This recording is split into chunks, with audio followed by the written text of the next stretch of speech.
కోడిగుడ్డు వంకాయ వండుకుందాం. దానికి కొద్దిగా ఆయిల్ పోసుకుందాం వాడిని పెట్టుకుని. ఆయిల్ కాగాక గుడ్లు వేసుకుని వేపుకుందాం.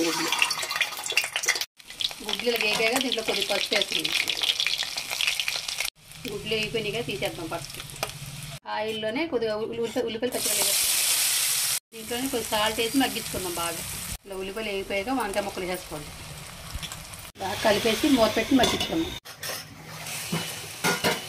వంకాయలు ఇలా మగ్గిపోయినాయి కదా, ఇందులో 2 టమాటాలు వేసుకుందాం. టమాటా వేసాక కొద్దిగా మగ్గించుకున్నాం. అది కూడా టమాటా కూడా వంకాయ మొక్క మగ్గిపోయినాయి కదా, ఇందులో కారం వేసుకున్నాం. ఇంట్లోనే కొద్ది సాల్ట్, గుడ్లు కూడా వేసేసుకున్నాం. కొద్ది వాటర్ పోసుకుందాం.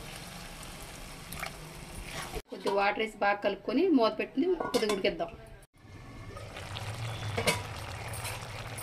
ఇలా కూర దగ్గర పడిపోయాక బంద్ చేసుకోండి. కోడిగుడ్డు వంకాయ కూర రెడీ.